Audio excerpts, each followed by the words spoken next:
ଜୟ ଜଗନ୍ନାଥ। ଶୁଭ ସକାଳ ଦର୍ଶକ ବନ୍ଧୁ। ଚାଲନ୍ତୁ ଆଜି ଦିନର କିଛି ଗୁରୁତ୍ୱପୂର୍ଣ୍ଣ ଖବର ଉପରେ ନଜର ପକାଇବା। ତା ପୂର୍ବରୁ ଆମ ଚ୍ୟାନେଲକୁ ନୂଆ ଆସିଥିଲେ ଚ୍ୟାନେଲକୁ ସବସ୍କ୍ରାଇବ କରି ପାଖରେ ଥିବା ବେଲ୍ ଆଇକନକୁ କ୍ଲିକ୍ କରି ନିଅନ୍ତୁ। ପ୍ରଥମ ଖବର, ଟି-20 ବିଶ୍ୱକପ୍ କଲମ୍ବୋରେ ପାକିସ୍ତାନକୁ ଧ୍ୱଂସ କରାଇଦେଲା ସୂର୍ଯ୍ୟକୁମାରଙ୍କ ସେନା, ଗର୍ଜିଲେ ଇଶାନ କିଶନ। ଶ୍ରୀଲଙ୍କାର ଆର୍ ପ୍ରେମଦାସ ଷ୍ଟାଡିୟମରେ ଅନୁଷ୍ଠିତ ହାଇ ଭୋଲ୍ଟେଜ ଟି-20 ବିଶ୍ୱକପ୍ ମୁକାବିଲାରେ ଭାରତୀୟ ଦଳ ପାକିସ୍ତାନକୁ 61 ରନରେ ପରାସ୍ତ କରିଛି।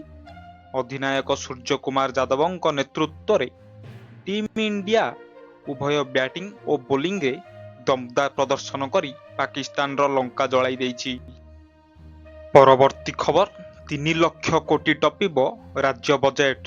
ଏଥର ପୁଣି ବଢ଼ିବ ବଜେଟ୍ର ଆକାର। ପ୍ରଥମ ଥର ପାଇଁ 3 ଲକ୍ଷ କୋଟି ଟପିବ ରାଜ୍ୟ ବଜେଟ୍।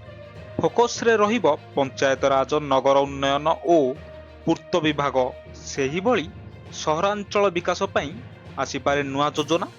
ଅର୍ଥ ବିଭାଗରୁ ମିଳିଥିବା ସୂଚନା ଅନୁଯାୟୀ 2036 ସୁଦ୍ଧା ବିକଶିତ ଓଡ଼ିଶା ଗଠନ ପାଇଁ ରାଜ୍ୟ ସରକାର ଯେଉଁ ରୋଡ୍ ମ୍ୟାପ୍ ପ୍ରସ୍ତୁତ କରୁଛନ୍ତି, ତାହାକୁ ନଜରରେ ରଖି ବଜେଟ୍ର ଅର୍ଥ ବରାଦ ହେବ।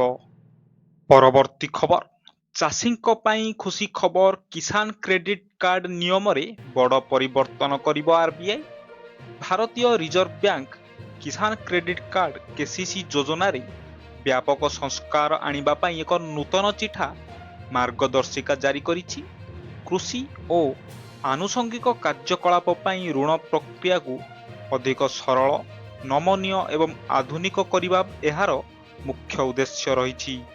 ଏହି ନୂତନ ନିୟମ ସମସ୍ତ ବାଣିଜ୍ୟିକ ବ୍ୟାଙ୍କ, ଆଞ୍ଚଳିକ ଗ୍ରାମୀଣ ବ୍ୟାଙ୍କ ଏବଂ ସମବାୟ ବ୍ୟାଙ୍କଗୁଡ଼ିକ ପାଇଁ ଲାଗୁ ହେବ। ପରବର୍ତ୍ତୀ ଖବର, ଏପ୍ରିଲ 22 ତାରିଖରୁ ଭକ୍ତଙ୍କ ପାଇଁ ଉତ୍ତରାଖଣ୍ଡର ପ୍ରସିଦ୍ଧ କେଦାରନାଥ ମନ୍ଦିରର ଦ୍ୱାର ଖୋଲାଯିବ। ମନ୍ଦିର ପ୍ରଶାସନ ତରଫରୁ ଯଥା ରୀତିନୀତି ସହ ଏହି ଘୋଷଣା କରାଯାଇଥିବା ବେଳେ ଭକ୍ତଙ୍କ ମଧ୍ୟରେ ଉତ୍ସାହ ଦେଖିବାକୁ ମିଳିଛି। ଏପ୍ରିଲ 22 ତାରିଖ ଦିନ ବୃଷ ଲଗ୍ନ ପଡୁଥିବାରୁ ଏହି ଦିନଟିକୁ ଶୁଭ ବୋଲି ମନାଯାଉଛି। ତେଣୁ ଏହି ଦିନ ସକାଳ ପ୍ରାୟ 8ଟାରେ ମନ୍ଦିର ଦ୍ୱାର ଫିଟିବ ବୋଲି କମିଟି ପକ୍ଷରୁ ସୂଚନା ଦିଆଯାଇଛି। ପରବର୍ତ୍ତୀ ଖବର, ରୁଷରୁ ତେଲ କିଣିବନି ଭାରତ। ତେଲ କିଣିବାକୁ ନେଇ ବିବାଦ, ଭାରତକୁ ମନା କଲେ ଉଚିତ ଜବାବ ଦେଲେ ଜୟଶଙ୍କର।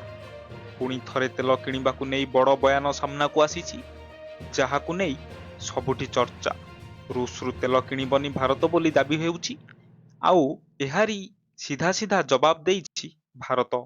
ଜର୍ମାନୀର ଅନୁଷ୍ଠିତ ମ୍ୟୁନିଚ୍ ସୁରକ୍ଷା ସମ୍ମିଳନୀରେ ଆମେରିକାର ବୈଦେଶିକ ମନ୍ତ୍ରୀ ମାର୍କୋ ରୁବିଓ ପୁନରାବୃତ୍ତି କରିଥିଲେ ଯେ ଭାରତ ୱାଶିଂଟନକୁ ଆଶ୍ୱାସନା ଦେଇଛି ଯେ ସେ ରୁଷରୁ ଅତିରିକ୍ତ ତେଲ କିଣିବ ନାହିଁ। ପରବର୍ତ୍ତୀ ଖବର, ଓଡ଼ିଶାର ସୁନାମଧନ୍ୟ କଣ୍ଠଶିଳ୍ପୀ ଗୀତା ପଟ୍ଟନାୟକଙ୍କ ପରଲୋକ। କଟକର ଏକ ଘରୋଇ ହସ୍ପିଟାଲରେ ଚିକିତ୍ସାଧୀନ ଅବସ୍ଥାରେ ଦେହାନ୍ତ ହୋଇଥିବା ସୂଚନା ରହିଛି। ଗତ 2 ଦିନ ତଳେ ମସ୍ତିଷ୍କାଘାତ ଯୋଗୁଁ ସେ ଅସୁସ୍ଥ ହୋଇପଡ଼ିଥିବାରୁ ତାଙ୍କୁ ଆଇସିୟୁରେ ରଖି ଚିକିତ୍ସା କରାଯାଉଥିଲା। ପରବର୍ତ୍ତୀ ଖବର, ମହାଶିବରାତ୍ରିରେ ଲିଙ୍ଗରାଜ ମନ୍ଦିରରେ ଗଣ୍ଡଗୋଳ। ମହାଶିବରାତ୍ରି ଅବସରରେ ଲିଙ୍ଗରାଜ ମନ୍ଦିରରେ ଅଘଟଣ। ଲିଙ୍ଗରାଜ ମନ୍ଦିର 2 ସେବାୟତ ଗୋଷ୍ଠୀଙ୍କ ମଧ୍ୟରେ ଗଣ୍ଡଗୋଳ। 2 ସେବାୟତ ଗୋଷ୍ଠୀ ମଧ୍ୟରେ ଧସ୍ତାଧସ୍ତି ସାଙ୍ଗକୁ ମାରପିଟ ଭଳି ପରିସ୍ଥିତି ଉପୁଜିଥିଲା। ଏହାପରେ ପୋଲିସ ସେବାୟତଙ୍କ ମଧ୍ୟରେ ମଧ୍ୟ ଧସ୍ତାଧସ୍ତି ହୋଇଥିଲା। ସେବାୟତଙ୍କ ନିଜ ପରିବାର ଲୋକ ଦର୍ଶନ କରିବାକୁ ନେଇ ଉତ୍ତେଜନା ହୋଇଛି ବୋଲି ଜଣାପଡ଼ିଛି। ପରବର୍ତ୍ତୀ ଖବର, ସମ୍ବଲପୁରର ବିକାଶ ଏବଂ ଯୁବପିଢ଼ିଙ୍କୁ ରୋଜଗାରକ୍ଷମ କରିବା ଦିଗରେ ଏକ ପ୍ରଶଂସନୀୟ ପଦକ୍ଷେପ ସ୍ୱରୂପ କେନ୍ଦ୍ରମନ୍ତ୍ରୀ ଧର୍ମେନ୍ଦ୍ର ପ୍ରଧାନ ଆଜି ଏକ CII ମେଡିକାଲ କ୍ୟାରିୟର ସେଣ୍ଟର ଉଦ୍ଘାଟନ କରିଛନ୍ତି। ଏହି କେନ୍ଦ୍ର ପିଲାମାନଙ୍କର ଶିକ୍ଷା ଓ ରୁଚି ଅନୁଯାୟୀ ସେମାନଙ୍କୁ ସଠିକ୍ କ୍ୟାରିୟର ପରାମର୍ଶ ଦେବା ସହ ଭାରତୀୟ ଶିଳ୍ପ ସଂଘର ବିଭିନ୍ନ ତାଲିମ ସହଯୋଗୀଙ୍କ ଜରିଆରେ ଆଧୁନିକ କୌଶଳ ପ୍ରଶିକ୍ଷଣ ପ୍ରଦାନ କରିବ ବୋଲି କହିଛନ୍ତି କେନ୍ଦ୍ରମନ୍ତ୍ରୀ ଧର୍ମେନ୍ଦ୍ର ପ୍ରଧାନ। ପରବର୍ତ୍ତୀ ଖବର, ଇତିହାସ ରଚିବ ଭାରତ। ଆଜି ଅନୁଷ୍ଠିତ ହେବାକୁ ଯାଉଛି ଦୁନିଆର ସବୁଠାରୁ ଗୁରୁତ୍ୱପୂର୍ଣ୍ଣ ଏଆଇ ଇମ୍ପାକ୍ଟ ସମ୍ମିଳନୀ। ଏହି ଏଆଇ ଇମ୍ପାକ୍ଟ ସମ୍ମିଳନୀକୁ ଉଦ୍ଘାଟନ କରିବେ ପ୍ରଧାନମନ୍ତ୍ରୀ ନରେନ୍ଦ୍ର ମୋଦି। ନୂଆଦିଲ୍ଲୀର ଭାରତ ମଣ୍ଡପରେ ଫେବୃଆରୀ 16ରୁ 20 ପର୍ଯ୍ୟନ୍ତ ଏହି ସମ୍ମିଳନୀ ଅନୁଷ୍ଠିତ ହେବ। ବିଶ୍ୱର 100ରୁ ଅଧିକ ଦେଶ ସମ୍ମିଳନୀରେ ଯୋଗ ଦେବେ।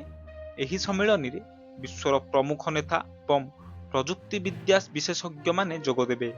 ଫ୍ରାନ୍ସର ରାଷ୍ଟ୍ରପତି ଏମାନୁଏଲ ମାକ୍ରନ୍ ଏବଂ ବ୍ରାଜିଲର ରାଷ୍ଟ୍ରପତି ଲୁଲା ଡା ସିଲାଭଙ୍କ ଭଳି ବଡ଼ ନେତାମାନେ ମଧ୍ୟ ଏଥିରେ ଅଂଶଗ୍ରହଣ କରିବାର କାର୍ଯ୍ୟକ୍ରମ ରହିଛି। ପରବର୍ତ୍ତୀ ଖବର, ଶତ୍ରୁ ଶିବିରରେ କମ୍ପନ, ବିଶାଖାପାଟଣାରେ ନୌସେନାର ଗର୍ଜନ। ମିଳନ 2026ରେ ସାମିଲ ହେଲେ 72ଟି ଦେଶ। ଚୀନ ଓ ପାକିସ୍ତାନକୁ ଭାରତର କଡ଼ା ଜବାବ। ସମୁଦ୍ର ଭିତରେ ଭାରତୀୟ ସେନା ପରାକ୍ରମ ଝଲକ। ବିଶାଖାପାଟଣା ଉପକୂଳ ସାଜିଛି ବିଶ୍ୱ ନୌସେନାର ରଣକ୍ଷେତ୍ର। ଆରମ୍ଭ ହୋଇଛି ବିଶ୍ୱର ସବୁଠାରୁ ବଡ଼ ସାମୁଦ୍ରିକ ସମରାଭ୍ୟାସ ମଧ୍ୟରୁ ଅନ୍ୟତମ ମିଲନ 2026 ଓ ଅନ୍ତର୍ଜାତୀୟ ଫ୍ଲିଟ୍ ରିଭ୍ୟୁ। ଆମେରିକା, ରୁଷ, ଜର୍ମାନୀ ଭଳି 72ଟି ମଧ୍ୟ ମିତ୍ର ରାଷ୍ଟ୍ରର ନୌସେନା ଏକାଠି ହୋଇ କରୁଛନ୍ତି ଶକ୍ତି ପ୍ରଦର୍ଶନ। ପରବର୍ତ୍ତୀ ଖବର, ଜାଗରରେ ଗଲା 50ରୁ ଅଧିକଙ୍କ ଜୀବନ, ପ୍ରତିଶୋଧ ନେଲା ଆମେରିକା। ଆମେରିକା କଲା ତାଣ୍ଡବ, ମୂଳପୋଛ କରିବା ଲକ୍ଷ୍ୟରେ 50ରୁ ଅଧିକ ଲୋକଙ୍କୁ ମାରିଦେଇଛି। ଆତଙ୍କବାଦୀ ସଂଗଠନ ଆଇଏସ୍ଆଇକୁ ମୂଳପୋଛ କରିବା ଲକ୍ଷ୍ୟରେ ଆମେରିକା ସିରିଆରେ ତାର ସାମରିକ ଅଭିଯାନକୁ ତୀବ୍ର କରିଛି।